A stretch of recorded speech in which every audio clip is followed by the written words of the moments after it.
Hi friends, welcome to my channel. இன்றைக்கி நம்ம பார்க்க போகிறது நாட்டுக்கோழி பிரியாணி எப்படி செய்கிறது தான் பார்க்க போகிறோம். வீடியோக்குள்ளே போகிறதுக்கு முன்னாடி நம்ம சேனலை சப்ஸ்கிரைப் பண்ணிக்கோங்க. பக்கத்தில் இருக்க பெல்லையும் கிளிக் பண்ணி ஆளுங்கிற ஆப்ஷனை செலக்ட் பண்ணிக்கோங்க. அப்போ தான் நம்ம போடுற ஒரு வீடியோ உங்களுக்கு நோட்டிஃபிகேஷன் வரும். வாங்க வீடியோக்குள்ளே போகலாம். அஸ்ஸலாமு அலைக்கும். நாட்டுக்கோழி பிரியாணி செய்கிறதுக்கு நான் 1 கிலோ நாட்டுக்கோழி எடுத்து மஞ்சத்தூள் போட்டு நல்லா வாஷ் பண்ணி எடுத்து வச்சுருக்கிறேன். இது கோழியோட ஸ்மெல் வராமல் இருக்கிறதுக்காகத்தான் மஞ்சத்தூள் போட்டு நம்ம கழுவி எடுத்துருக்குறோம். இது ஒரு குக்கரில் நம்ம மாற்றிக்கலாம். இதில் கொஞ்சம் உப்பு சேர்த்துக்கிட்டு 1 கப் தண்ணி ஊற்றி ஒரு 2 விசிலுக்கு வேக வச்சு நம்ம எடுத்துக்கலாம். இது நாட்டுக்கோழிங்கிறதுனால வேகிறதுக்கு ரொம்ப நேரம் ஆகுங்கிறதுனால நம்ம குக்கரில் இந்த மாதிரி வேக வைக்கிறோம். வெந்துருச்சு. 400 கிராம் பல்லாரி வெங்காயத்தை நான் நீல வாக்கில் கட் பண்ணி எடுத்து வச்சுருக்கேன். 300 கிராம் தக்காளி பழத்தையும் கட் பண்ணி எடுத்து வச்சுருக்கேன். 2 கைப்பிடி மல்லி புதினா, 5 பச்சை மிளகா கீறி விட்டு வச்சுக்கோங்க. ஜீரகத்தூள் 3 ஸ்பூன், மிளகாய்த்தூள் 3 ஸ்பூன், கறி மசாலா தூள் 2 ஸ்பூன், மிளகுத்தூள் 2 ஸ்பூன், இஞ்சி பூண்டு விழுது 3 ஸ்பூன், தயிர் 100 ml, தேங்காவை வறுத்து முந்திரி பருப்பு ஒரு 10 வச்சு அரைச்சி எடுத்து வச்சுருக்கேன். லெமன் ஒரு பெரிய பழமாக ஒன்று புழிஞ்சு எடுத்து வச்சுருக்கேன். ஒரு பெரிய பாத்திரத்தில் நம்ம ஒரு 200 ml ஆயில் சேர்த்துக்கலாம்.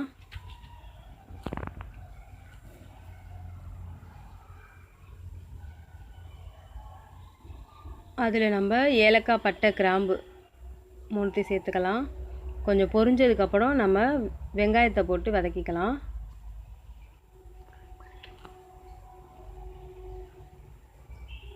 வெங்காயத்தை நல்லா ஃப்ரை பண்ணிக்கலாம். இதில் பாதி வெங்காயத்தை நம்ம ஃப்ரை ஆக்கி எடுத்து வச்சுக்கலாம். இந்த மாதிரி எடுத்து வச்சுக்கோங்க. இப்போ பாதியில் நம்ம இந்த இஞ்சி பூண்டை சேர்த்துக்கலாம். இஞ்சி பூண்டு நல்லா பச்சை வாசனை போகிற அளவில் நல்லா வதக்கிக்கலாம்.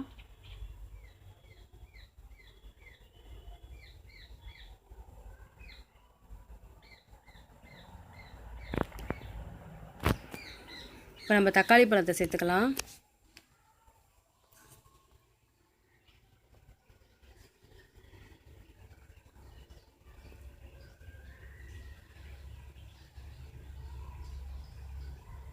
நம்ம கீறி வச்ச பச்சை மிளகாவையும் இதில் நம்ம சேர்த்துக்கலாம்.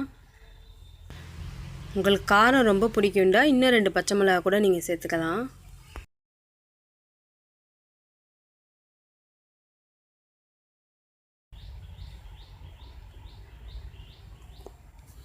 மல்லி புதினா நம்ம சேர்த்துக்கலாம்.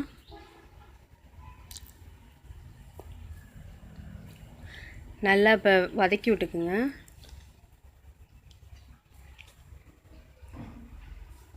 இப்போ நம்ம எடுத்து வச்ச மசாலாவை சேர்த்துக்கலாம். இதை நல்லா கிண்டி விடுங்க.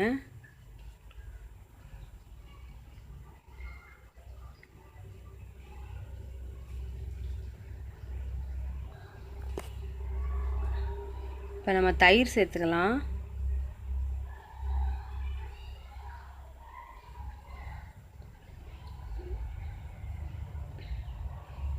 தயிரை சேர்த்து நல்லா கிண்டி விட்டுட்டு கொஞ்சோண்டு தண்ணி சேர்த்துக்கலாம். நம்ம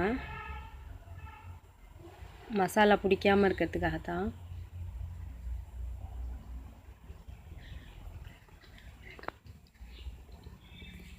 நம்ம சிக்கன் வேக வச்ச தண்ணியை அதில் சேர்த்துக்கலாம்.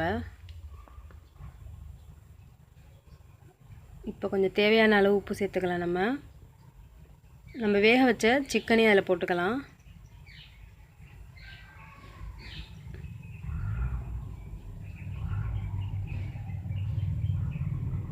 நம்ம ஆஃப் பாயிலாக சிக்கன் வேக வச்சு வச்சுருக்கோம். இதில் ஒரு ஆஃப் பாயில் வெந்துடும். இப்போ நம்ம மூடி போட்டு ஒரு 15 நிமிஷத்துக்கு வேகட்டும். அதுக்குள்ளே நான் பாஸ்மதி ரைஸ் எடுத்துருக்கேன்.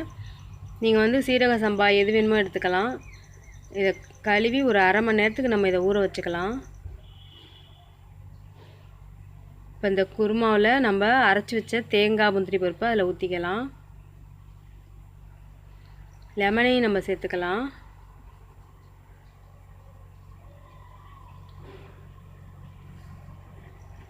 நல்லா அடி பிடிச்சிடாமல் கிளறி விட்டுக்கோங்கம்மா.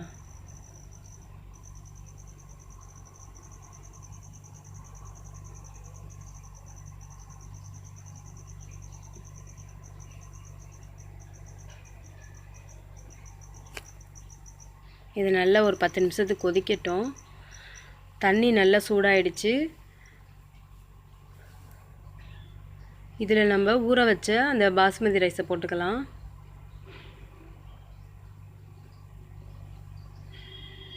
இது நம்ம ஒரு கொதி தான் விடணும், ரொம்ப வெந்துடக்கூடாது. இதில் கொஞ்சம் இதுக்கு அரிசிக்கு தேவையான உப்பை சேர்த்துக்கலாம். நம்ம அரை வேக்காடு தான் வேகணும். இது வெந்தது போதும். இதோடு நம்ம ஆஃப் பண்ணிடலாம்.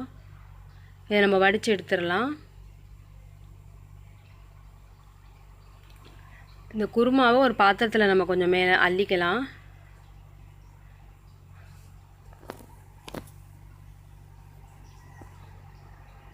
அள்ளியாச்சு குருமாவை. இப்போ நம்ம வடித்து வச்ச ரைஸை இதில் நம்ம போடலாம்.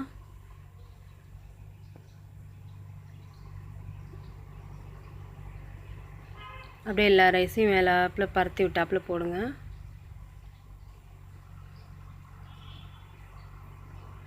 இப்போ நம்ம எடுத்து வச்ச குருமாவையும் அதில் நம்ம சேர்த்துக்கலாம்.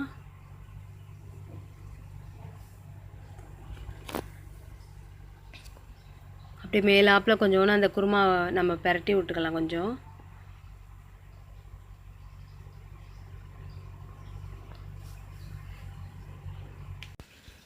நம்ம ரைஸ் வேக வச்ச தண்ணி நம்ம இதில் கொஞ்சம் சேர்த்துக்கலாம்.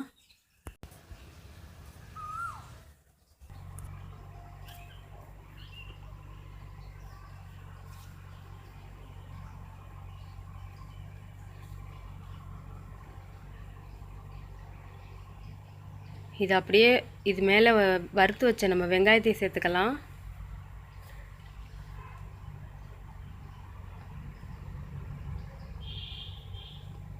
மல்லி புதினாவையும் நம்ம அப்படியே மேலே சேர்த்துக்கலாம்.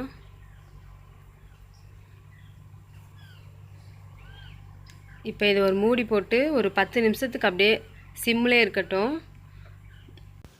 மேலே ஏதாவது வெயிட் வச்சுக்கலாம்.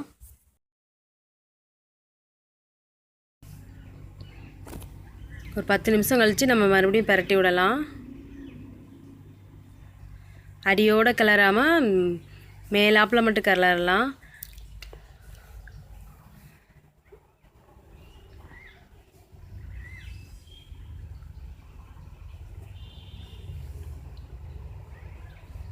இப்போ நம்ம ஒரு 4 ஸ்பூன் பசு நெய் சேர்த்துக்கலாம்.